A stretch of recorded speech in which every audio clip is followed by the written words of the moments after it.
Sejam bem-vindos ao canal de Deus oficial de Quixeramobim. O texto que nós lemos começa de uma forma muito linda, que diz assim: havia um homem, ou seja, não existe mais. Havia um homem na terra de Uz, cujo nome era Jó. Amém? O nome era Jó.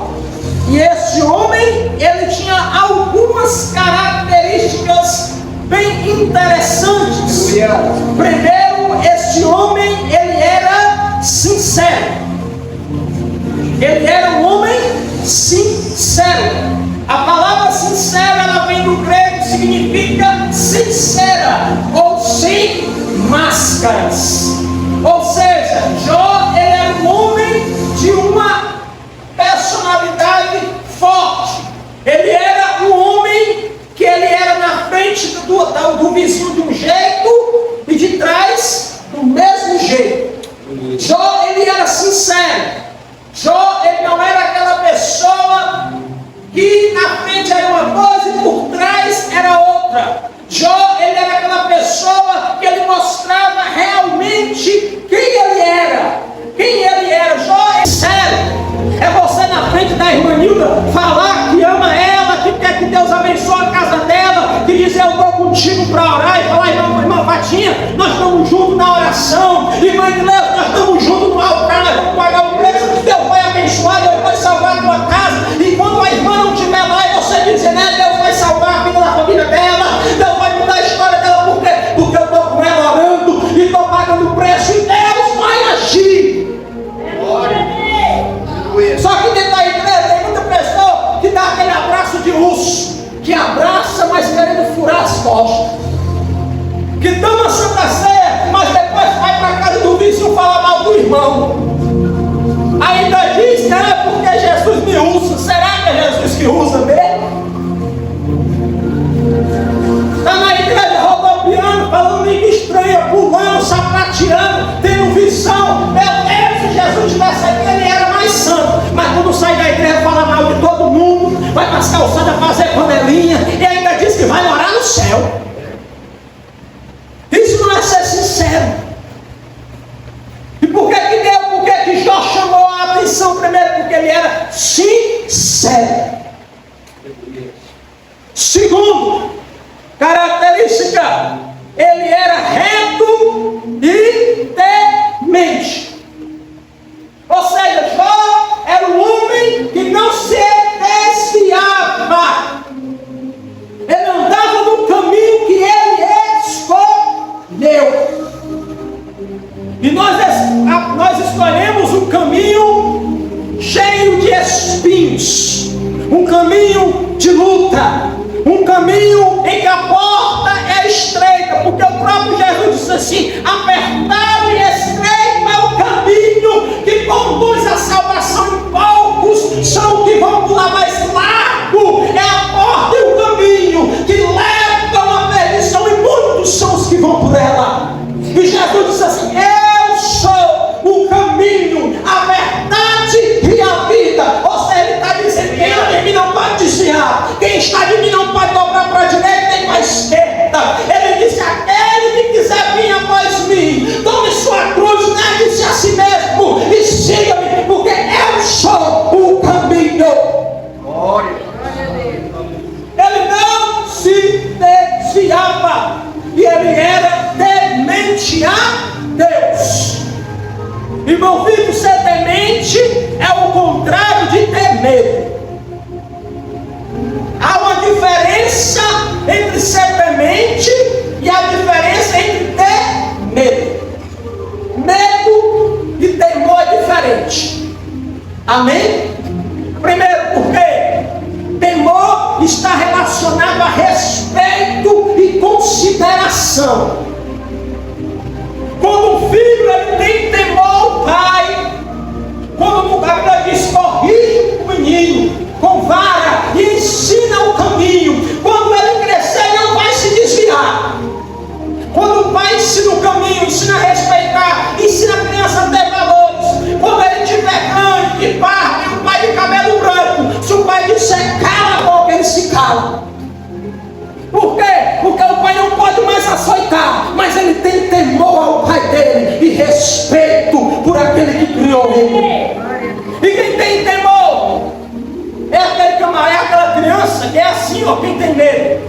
O pai fala assim: não pega na garrafa. Ele diz: pega não. Aí o pai vira as costas e pega. O pai diz: não vai mais. Ou não. O pai vai no mercado, ele já está lá. Esse tem o quê? Medo. Ele não tem respeito. Agora o filho que tem temor, o pai diz assim: não pega na garrafa. Ele está certo. Aí chega o amigo e diz: pega na garrafa. Não, papai disse: não pode pegar não. Então o pai não está aqui, não importa. Ele estando montando a ordem que foi dada, eu não desobedeço meu pai. Esse tem o quê? Temor. Só que a igreja do século XXI, ela tem medo de ir para o inferno e não tem temor a Deus. Por quê? Porque está preocupado em agradar os homens e não em agradar a Deus. Está preocupado em mostrar status, está preocupado com arrecadação, mas não está preocupado em vidas serem salvas. A igreja do século tem a ouro e a prata, mas não tem mais o levante e anda. Você lembra quando Pedro Júnior estava na porta formosa e chegou o aleijado e não vivo, e ele disse: me dá ouro, me dá prata. E ele disse: não tenho ouro, não tenho prata, mas aquilo que é teu te dou. Em nome de Jesus Cristo, levanta e anda. Glória a Deus. A igreja desse século tem a prata, tem o ouro, mas não tem o levanta e anda. Por quê? Porque falta temor. Estão mais preocupados em agradar o homem, em agradar o pastor, em mostrar para as outras pessoas que é muito crente. A mulher bota a saia lá embaixo, mas a língua é maior. O homem bota a gravata, bota terno, bota aquilo mais no coração, a lasciva, a desejos, a impurezas. O que é que adianta? Está o de pé por fora e por dentro está podre. Cabeludo agora, vou falar para o pastor. Aí todo mundo ficou, disse, aí chegaram e viram para o pastor: o senhor não viu não? O irmão agora do cabelo, isso é vaidade. Como é que ele sabia que Jó era abençoado se ele não ficasse observando? Como é? Ele estava o quê? Olhando, vendo a vida de Jó, certo? Ele estava observando, vendo se Jó vacilava. Aí ele pegou, viu que Jó não vacilava e disse: mas também, Senhor, quem é que não vai te servir, cercado de bens, de tudo quanto é bom? Quem é que não quer servir um Deus assim? Aí Deus falou assim: vai lá, Satanás, que Satanás é o adversário, toca em tudo quanto ele tem, mas na vida, não. Mas o que é que o diabo queria? Tirar a vida de Jó. O diabo vai lá na história, ó. Tudo. Arrasou tudo. Porque muitas das vezes nós corremos tanto atrás das coisas materiais, mas tudo fica aqui. E não buscamos uma vida com Deus. Aí acabou tudo. Mas Jó ficou o quê? De pé. Aí o Senhor, aí o diabo aparece novamente, usa a palavra e diz: mas também está escrito que o homem dará tudo quanto tem por sua saúde. Você já viu uma pessoa doente estar alegre? Você já viu uma pessoa com câncer brigando com o patrimônio? Você já viu uma pessoa já no leito da morte se preocupando com carro, com Ferrari, com apartamento, se preocupando com alguma coisa? Ele está pouco se lixando. Ele quer o quê? Viver. Porque você quer ver o homem dar valor à sua vida quando ele está no leito de um hospital. Você quer ver a pessoa ser quebrada com Deus é quando ela está dentro de uma UTI. É quando ela está entre a vida e a morte. E o médico abre a boca e diz assim: para nós não dá, mas para Deus ainda há chance. Aí o Senhor disse assim: toca na saúde dele, mas na vida não. Aí aconteceu uma coisa tão linda, chamada fogo selvagem. Depois pesquisa na internet. São chagas, feridas, da planta dos pés ao casco da cabeça, grandes feridas. E a Bíblia diz que eram tantas feridas que os bichos queriam se aproximar para comer Jó. A caatinga exalava, o pus, o mau cheiro. E Jó estava ali, sentado num dia, o que foi a sua casa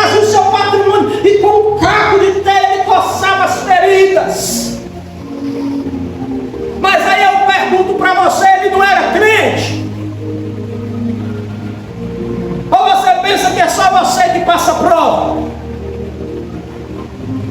Ele era crente, mais crente do que eu e você, porque o próprio Deus deu o testemunho dele, não foi um anjo, foi Deus que testemunhou daquele homem.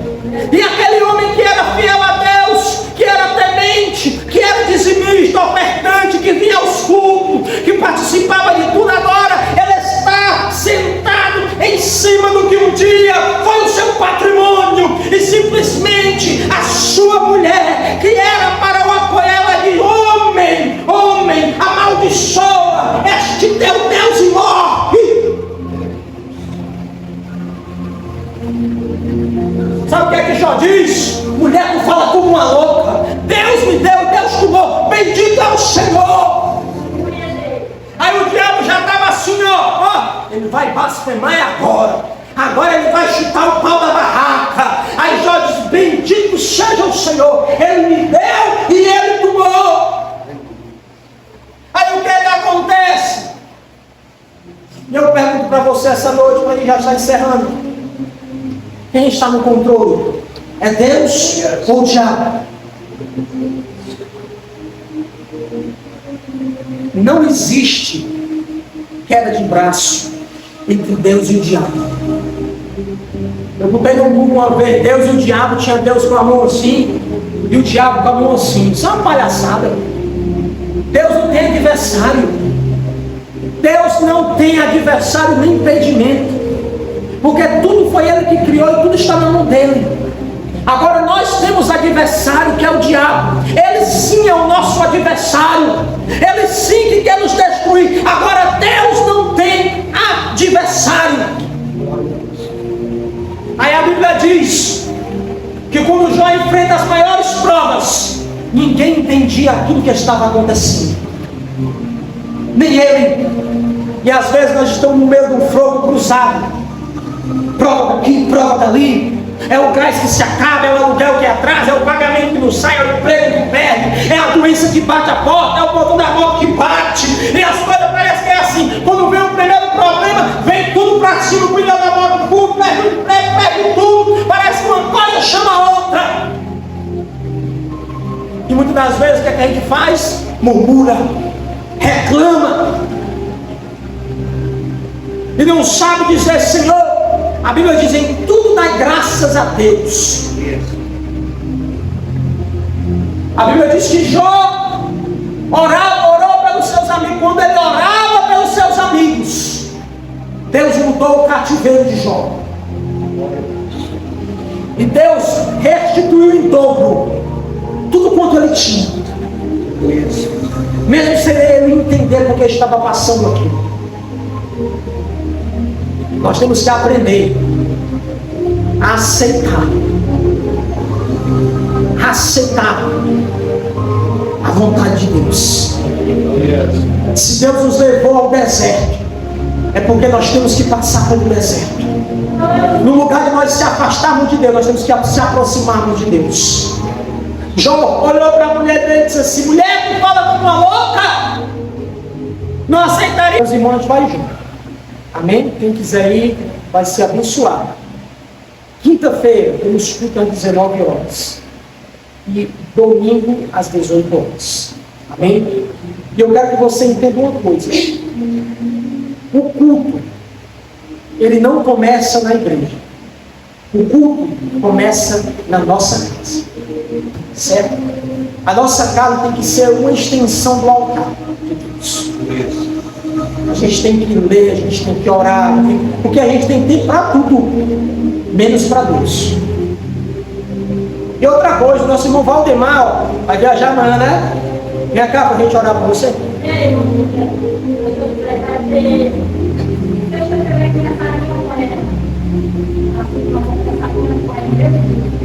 Na igreja? Pronto. Quantos dias? 3? Pronto. A partir de sexta-feira agora, ao meio-dia, né? Ao meio-dia, oração na igreja durante 3 sexta-feiras. Irmãos, venham. Porque sem oração não tem vitória. Amém? Nosso irmão Valdemar vai viajar na Fortaleza, né? Passear, né? Vai voltar quando? Maio, né? Vamos orar para os nossos irmãos para viajar amanhã, para que seja com paz, sua ida e sua volta. E se Jesus vier antes, nós se encontramos no céu, né? Vamos orar. Senhor Deus e Pai, Deus Todo-Poderoso, meu Deus, eu apresento o Senhor vindo do teu filho nas tuas mãos, ó Pai, que vai estar viajando amanhã, Senhor, toma a frente, ó Pai, desse veículo, Senhor, livra o teu filho do acidente, do animal, da bala perdida, que lá, meu Deus, onde ele vai, Senhor, Pai, as tuas mãos estejam sobre a vida dele, sobre a família, sobre a casa, sobre os projetos, meu Deus, abençoa ele poderosamente, que seja, meu Deus, uma viagem, ó Pai, abençoada. Eu oro também, meu Deus, pela igreja, Senhor. Despega, ó Pai, leva o teu povo mais para os seus lares. Abençoa